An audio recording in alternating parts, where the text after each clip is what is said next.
করা হয়েছে ইয়া রাসূলুল্লাহ জাহান্নামে যাওয়ার 2 নাম্বার কারণ কি? হ্যাঁ হ্যাঁ, আমি কাদের সামনে ওয়াজ করি গো। 2 নাম্বার কারণ কি? মানে গরিব দুঃখীকে, ক্ষুধার্তকে খেতে না দেওয়া, মিসকিনকে সাহায্য না করা।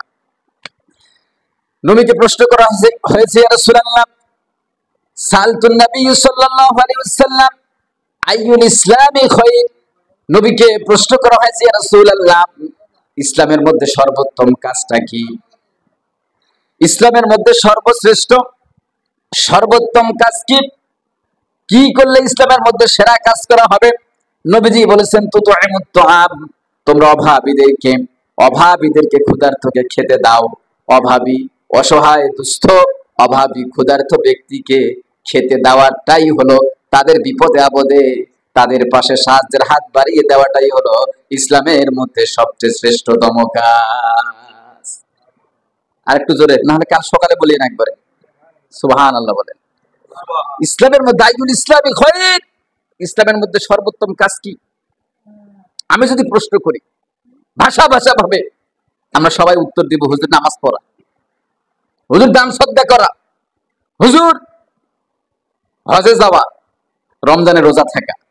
কিন্তু বিশ্ব নেতা যিনি সারে শরীয়ত প্রণেতা, সেই মুহাম্মদ রাসূলুল্লাহ সাল্লাল্লাহু আলাইহি ওয়াসাল্লাম বলেছেন আইয়ুল ইসলামি খায়র তুতইমুত তুআম, ইসলামের মধ্যে সর্বশ্রেষ্ঠ সর্বোত্তম কাজ হলো গরিব দুঃখীর বিপদে আপদে পাশে দাঁড়া, অভাবীকে, ক্ষুধার্ত ব্যক্তিকে খেতে দেওয়া। সুবহানাল্লাহ। কিন্তু আমাদের বাসায় ফকির আছে, অভাবী মানুষ সাহায্যের জন্য আছে, আমরা বলি আজকে মাফ করেন। কি করেন? মাফ করেন। অনেকে বিরক্ত হয়ে জানতো ব্যবসা ধান্দা বাদ দেন। গরিব দুঃখীকে ধমক দিয়ে বাড়ি থেকে বিদায় করে দেয়, এরকম নিষ্ঠুর মানুষ সমাজে আছে না নেই?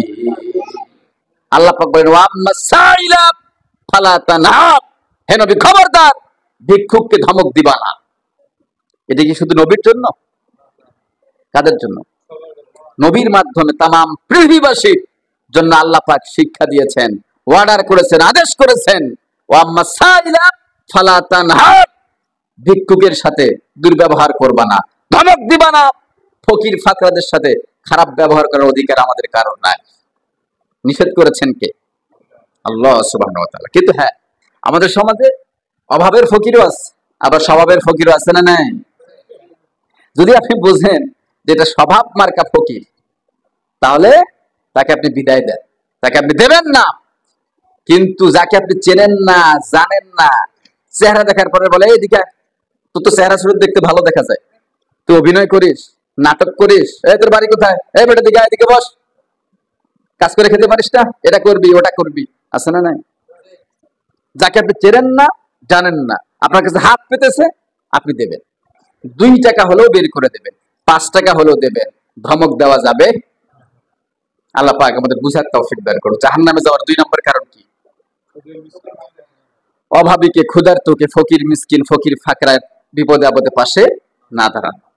এটা কিন্তু ওয়াজটাকে আজকে একটি মারাত্মক গুরুত্বপূর্ণ টপিকস নিয়ে আলোচনা করছি। আপনি কিন্তু এতদিন নামাজের ফজিলত শুনেছেন, হজের ফজিলত শুনেছেন, যাকাতের ফজিলত শুনেছেন, কিন্তু গরিব দুঃখীর সাথে দুর্ব্যবহার করলে, ক্ষুধার্ত ব্যক্তিকে খেতে না দিলেও যে জাহান্নামে যাওয়া লাগতে পারে, এটা একটা মোস্ট ইম্পর্টেন্ট কারণ।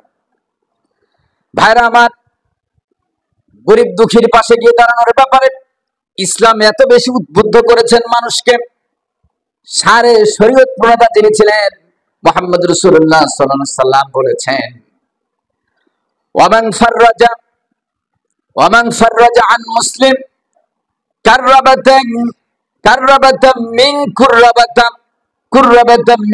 কাররাবাতি ইয়াউমিল কিয়ামাহ, যে ব্যক্তি কোন মুসলিম ভাইয়ের বিপদ আপদে গিয়ে পাশে দাঁড়াবে, যে ব্যক্তি কোন অভাবী মুসলমানের বিপদ দূর করার জন্য কাজ করবে, একটা বিপদ দূর করে দেবে, কিয়ামতের কঠিন মুসিবতের দিনে অসংখ্য বিপদ সমূহের মধ্য থেকে একটা মস্ত বড় বিপদ আল্লাহ পাক দূর করে দেবে।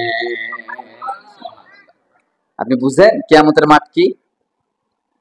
আমি কতবার আপনাদেরকে বলেছি, বিভিন্ন টপিকস আসলেই আমি কিয়ামতের মাঠটা চিত্র আপনাদের সামনে বর্ণনা করার চেষ্টা করেছি। কিয়ামতের মাঠে একটা মানুষ কতভাবে বিপদগ্রস্ত হতে পারে শুনুন। কিয়ামতের মাঠ এমন বিভীষিকাময় অবস্থা হবে, সূর্যটা মাথার কাছে চলে আসবে, সূর্যের তাপে, রোদের তাপে, তাপ প্রবাহের কারণে মানুষের মগজ গলে গলে ভাতের পানের মতো নাক দিয়ে কান দিয়ে বের হবে। আল্লাহু আকবার। মাঠটা হবে তামার। কিসের? কিয়ামতের মাঠটা হবে তামার। এই রোদে, আজকের রোদে 42-43 ডিগ্রি রোদে খালি পায়ে এই মসজিদের মাঠে দাঁড়িয়ে থাকা সম্ভব হয় না। কিন্তু কিয়ামতের মাঠে সূর্যটা মাথার কাছে আনা হবে এবং মাঠটা হবে তামার। কিসের? তামার। মানুষ বিভীষিকাময় অস্থির হয়ে যাবে, অস্থির হয়ে ঘোরাঘুরি করবে। আবার অনেক ভণ্ড আছে, এরা আবার বলে যে তামার মাঠ হবে, তাতে কি হয়েছে? জাহান্নামে কিয়ামতের মাঠে কোনো সমস্যা নেই, কোনো ভয় নাই। আমার দাদাজান যাবে জাহাজ নিয়ে, জাহাজে তুলে জান্নাত পর্যন্ত পার করে দেবে। বলুন নাউজুবিল্লাহ। আরে কিয়ামতের মাঠ হবে তামার, ওখানে পানি নাই, তোর জাহাজ চলবে কোন কায়দায়? শয়তান, ভণ্ডামি।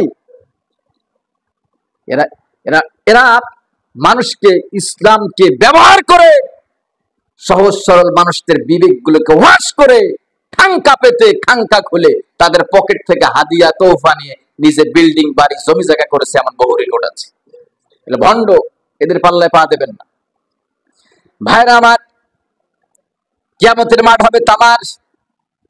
এই কিয়ামতের মাঠে আল্লাহ পাক বলেন, ওয়াত্তাকু ইয়াওমান লা তাজজি নাফসুন আন নাফসিন শাইআন ওয়া লা ইউকবালু মিনহা শাফাআতুন ওয়া লা ইউখাযু মিনহা আদলুন ওয়া লা হুম ইউনসারুন। এই কিয়ামতের মাঠ হবে তামার, সূর্য আনাবে মাথার কাছে। কোন দিক থেকে কোন মামুর জোর, খালুর জোর সেদিন চলবে? আল্লাহ পাক বলেন, কোন সাহায্য সহযোগিতা কারো পক্ষ থেকে কেউ সাহায্য লাভ করতে পারবে না, কারো সুপারিশও চলবে না। অপরাধীরা, তাদের সাহায্যের সমস্ত দরজা যেদিন বন্ধ হয়ে যাবে, সেই দিনের নাম কি? আল্লাহ পাক বলেন, বিশ্বনবী মুহাম্মদ সাল্লাল্লাহু আলাইহি ওয়াসাল্লাম বলেন, তোমরা যদি অভাবীদের পাশে গিয়ে দাঁড়াও, ক্ষুধার্ত ব্যক্তিকে খেতে দাও, বিপদগ্রস্ত মানুষের পাশে গিয়ে দাঁড়াও, বিপদগ্রস্ত মানুষের বিপদ দূর করে দাও, এরকম কঠিন মুসিবতের দিনেও আল্লাহ সুবহানাহু ওয়া তাআলা তোমাদের বড় বড় বিপদ থেকে তোমাদেরকে হেফাজত করবেন। বুঝতে পারছেন? তাহলে গরিব দুঃখীর পাশে গিয়ে দাঁড়ানোর ভূমিকা কত বেশি।